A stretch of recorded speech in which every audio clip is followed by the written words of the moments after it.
American യുഗത്തിന് അവസാനം.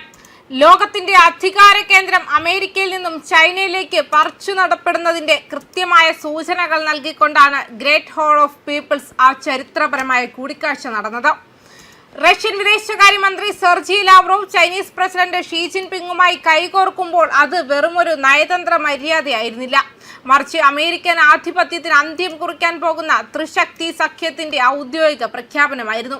പശ്ചിമേഷ്യയിൽ പാശ്ചാത്യ ശക്തികൾ നടത്തുന്ന ഇടപെടലുകളെ ഒന്നിച്ചു നേരിടുമെന്ന ലാവ്റോവിന്റെ ആഹ്വാനം അമേരിക്കയ്ക്കുള്ള നേരിട്ടുള്ള മുന്നറിയിപ്പാണ്.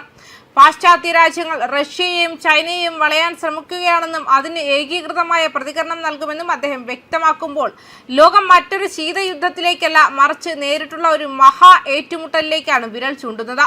യുക്രൈൻ യുദ്ധത്തിൽ ചൈന റഷ്യയുടെ ജീവനാഡിയായി മാറിയതും റഷ്യയുടെ ആയുധ സാങ്കേതിക വിദ്യ ചൈനയുടെ കൈകളിലെത്തുന്നതും ലോകക്രമത്തെ മാറ്റിമറിച്ചിരുന്നു. അമേരിക്കയും ഇസ്രായേലും ഇറാനെതിരെ നീക്കം ശക്തമാക്കുമ്പോൾ ഇറാന്റെ പിന്നിൽ ഹിമാലയം പോലെ ഉറച്ചു നിൽക്കുകയാണ് റഷ്യയും ചൈനയും. ഡോളറിന്റെ ആധിപത്യം തകർക്കാൻ ബ്രിക്സ് രാജ്യങ്ങൾ ഒന്നിക്കുന്നതും സ്വന്തം കറൻസികളിൽ വ്യാപാരം നടത്തുന്നതും അമേരിക്കൻ സാമ്രാജ്യത്വത്തിന്റെ സാമ്പത്തിക അടിത്തറയെ തകർക്കാൻ ലക്ഷ്യമിട്ടുള്ളതാണ്. പശ്ചിമേഷ്യയിൽ സമാധാനം കൊണ്ടുവരാൻ ഷീ ജിൻപിങ് മുന്നോട്ട് വെച്ച 4 നിർദ്ദേശങ്ങളെ ലാവ്റോവ് പിന്തുണച്ചതോടെ അമേരിക്ക യുദ്ധം പ്രോത്സാഹിപ്പിക്കുമ്പോൾ ചൈന സമാധാനത്തിന് നേതൃത്വം നൽകുന്നുവെന്ന ആഗോള പ്രതിച്ഛായ നിർമ്മിക്കപ്പെടുകയാണ്. ലോക നേതാക്കൾ ഒന്നൊന്നായി ചൈനയിലേക്ക് ഒഴുകുന്നത് ട്രംപിന്റെ നയങ്ങളിൽ നിന്നുള്ള മോചനത്തിനായാണെന്നത് പാശ്ചാത്യ ശക്തികളെ ശരിക്കും വിറപ്പിക്കുന്നു.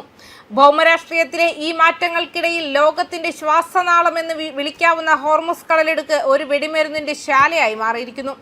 വെറും 21 കിലോമീറ്റർ മാത്രം വീതിയുള്ള ഈ ചെറിയ ജലസന്ധിയിലൂടെയാണ് ലോകത്തിലെ ക്രൂഡ് ഓയിലിന്റെയും പ്രകൃതിവാതകത്തിന്റെയും 20% കടന്നു പോകുന്നത്.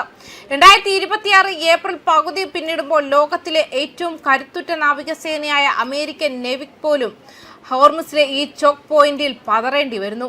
ഇറാന്റെ തീരപ്രദേശത്തു നിന്നും നിഷ്പ്രയാസം തൊടുക്കാവുന്ന അത്യാധുനിക മിസൈലുകളും ആത്മഹത്യാ ഡ്രോണുകളും അമേരിക്കൻ പടക്കപ്പലുകളെ വിറപ്പിക്കുകയാണ്. വ്ളാഡിമിർ പുടിനും ഷീ ജിൻപിങ്ങും ചേർന്ന് വിഭാവനം ചെയ്യുന്ന പാൻ കോണ്ടിനെന്റൽ യുറേഷ്യൻ സുരക്ഷാ വാസ്തുവിദ്യ വെറുമൊരു സങ്കല്പമല്ല, മറിച്ച് നടപ്പിലാക്കിക്കൊണ്ടിരിക്കുന്ന ഒരു പദ്ധതിയാണ്. തായ്വാൻ അധിനിവേശത്തിനായി റഷ്യൻ സൈന്യം ചൈനീസ് സേനയ്ക്ക് പരിശീലനം നൽകുന്നു എന്ന വാർത്തകൾ സൈനിക സഹകരണം എത്രത്തോളം ആഴത്തിലുള്ളതാണെന്ന് വ്യക്തമാക്കുന്നു. പാശ്ചാത്യ രാജ്യങ്ങൾ ഏർപ്പെടുത്തുന്ന ഉപരോധങ്ങളെ പുല്ലുപോലെ തള്ളിക്കളയാൻ ഇവർക്ക് സാധിക്കുന്നത് പരസ്പരമുള്ള ഈ സഹകരണം കൊണ്ടാണ്. കാനഡയും ബ്രിട്ടനും സ്പെയിനും വരെ ഇപ്പോൾ ചൈനയുടെ സഹായം തേടുന്നത് അമേരിക്കയുടെ തകർച്ചയുടെ ആഴം വ്യക്തമാക്കുന്നു. ട്രംപിന്റെ അമേരിക്ക ഫസ്റ്റ് നയങ്ങൾ പല യൂറോപ്യൻ രാജ്യങ്ങളെയും അമേരിക്കയിൽ നിന്നും അകറ്റിയിരിക്കുകയാണ്. ഹോർമുസ് കടലിടുക്കിലെ ഉപരോധം നീണ്ടുപോയാൽ ലോകം കാണാൻ പോകുന്നത് മഹാമാന്ദ്യത്തെക്കാൾ വലിയ സാമ്പത്തിക തകർച്ചയായിരിക്കും.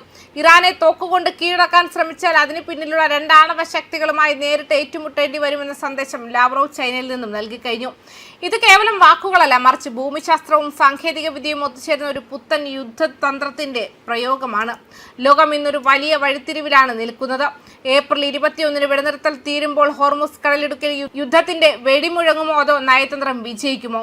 എന്നാൽ ഒന്ന് വ്യക്തമാണ്, പഴയ ലോകക്രമം തകരുകയാണ്. ന്യൂസ് ഡെസ്ക് കർമ്മ ന്യൂസ്.